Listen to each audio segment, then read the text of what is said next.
Before the world learned our names, there was a land shaped by rivers, forests, red earth, and endless skies. A land of rhythm and story. A land of drums, wind, fire, and faith. A land we now call Nigeria, along the great river Niger. Villages rested under the sun. Children laughed by the water, and farmers sang to the soil. Life moved gently. Yet beneath the beauty, fear had begun to grow. In the northern kingdom of Kansu, a powerful ruler sat upon a throne of bronze and gold. His name was King Danda. His voice ruled the markets. His word shaped the land. His eyes watched every movement of the people. The kingdom was rich, its walls strong, its soldiers loyal. But the king's greatest fear did not come from enemies beyond his borders.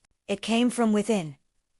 Among the people of Kanzu lived a group known as the River People. They were not born of the king's lineage, yet they built his cities, farmed his land, carried his stones, and shaped his wealth. They were strong. They were united. And with every season, their numbers grew. What began as quiet concern became sleepless nights for the king. In his heart, fear took root, and fear soon became command.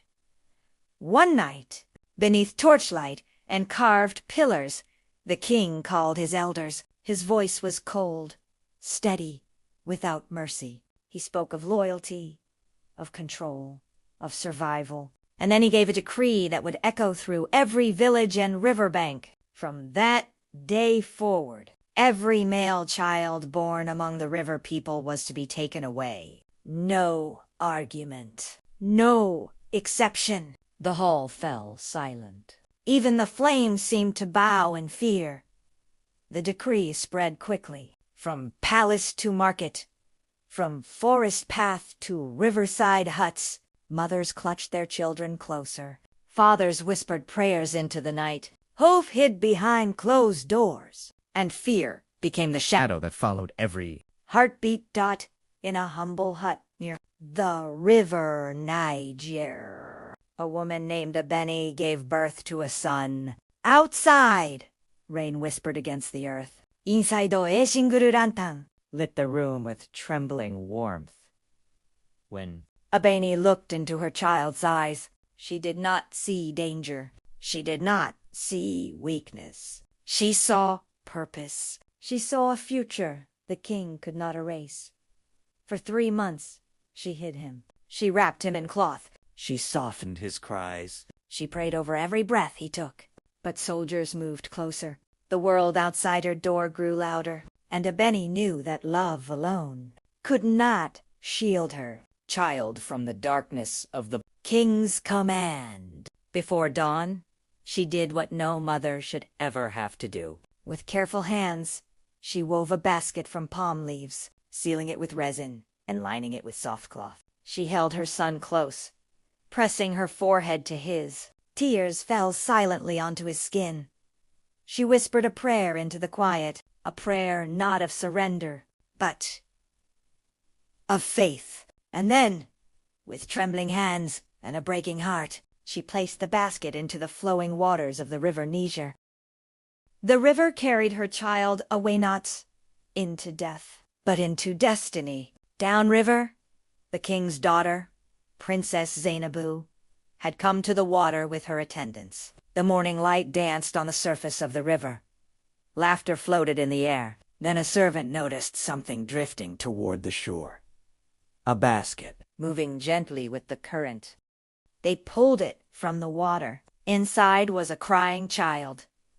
Princess Zainabu Kuneta, to her breath catching in her chest. She knew what the child was. She knew the law that demanded his removal. She knew what disobedience would cost. But in that moment, something stronger than fear spoke within her heart. She lifted the child into her arms. The river shimmered behind her, and in a voice barely louder than the wind, she chose compassion over command. She named him Musawan, drawn from the water. Musa grew within the palace of King Da. He was dressed as royalty, taught the ways of leadership, trained in discipline and knowledge. He walked marble halls and stood beneath banners of power.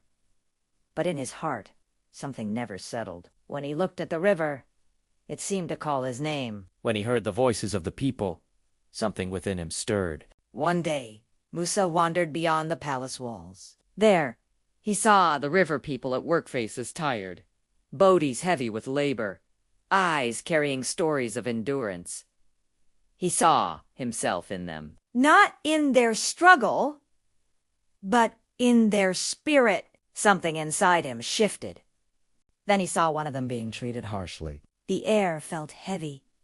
The earth itself seemed to hold its breath. Musa stepped forward, his heart pounding, his voice rising. What followed was not rage, but a moment of irreversible choice. And when silence fell again, Musa knew that the life he had known inside the palace was over. Word traveled swiftly. The king's anger Burned hotter than the sun on the desert sands. Musa, once a prince, became a hunted man.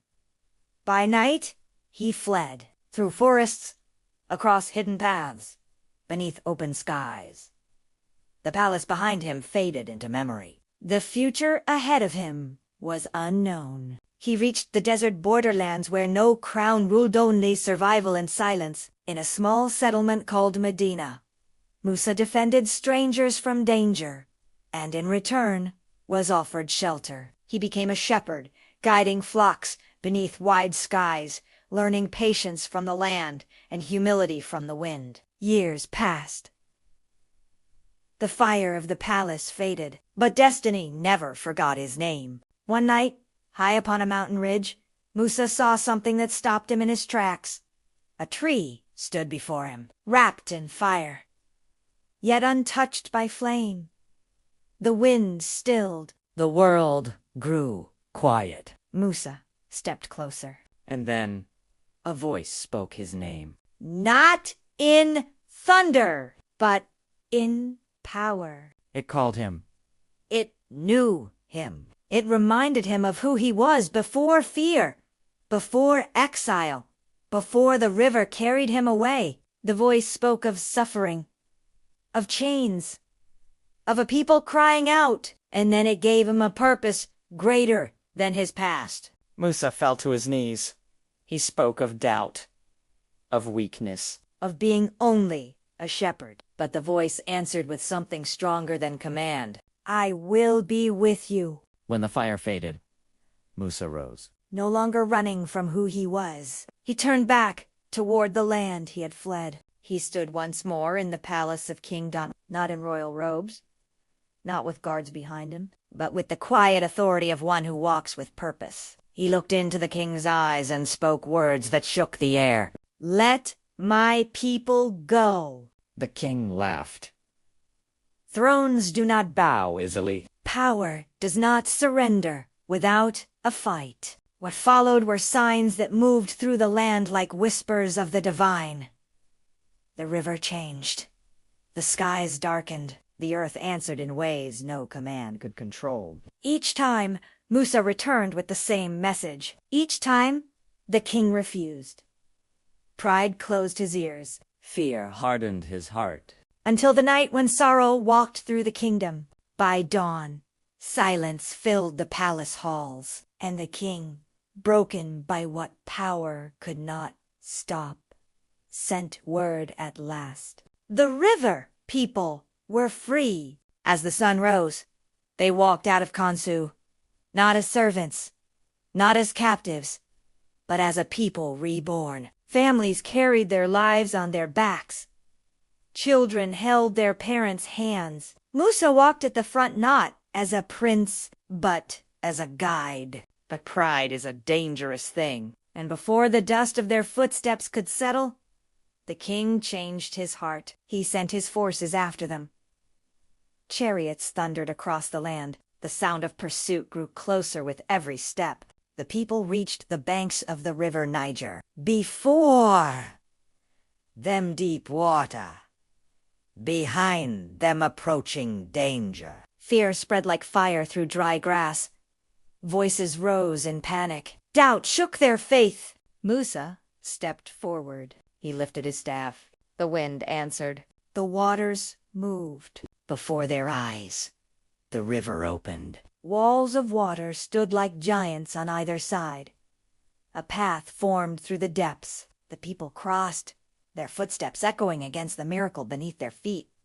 When those who pursued followed, The waters returned. and silence fell once more. Freedom was no longer a promise. It was reality. Yet freedom did not mean ease. The wilderness tested their hearts. Hunger, Thirst, weariness, doubt. The people questioned the path. They remembered the comfort of chains more easily than the uncertainty of faith. But in the desert, provision came. from stone, from sky, from the unseen hand guiding every step. Musa led not only their journey, but their spirit. On a sacred mountain wrapped in cloud and light, he received the laws that would shape a nation. Laws of justice, of compassion, of truth. The people were no longer simply survivors. They were becoming a people of purpose. Years passed. Musa grew older, his hair silvered by sun and time. His eyes still carried the fire of the mountain and the calm of the river. He watched the people grow into who they were meant to be. He would not walk every step with them, but his legacy would guide their future. From a basket on the river to a mountain of destiny, his life had been shaped not by fear, but by faith. And today, as the river Niger still flows beneath the sun, as children laugh along its banks, as stories are told beneath open skies, his message remains. No matter how deep the waters, no matter how heavy the chains, no matter how strong the throne, when purpose is called and faith answers, freedom will always find a way.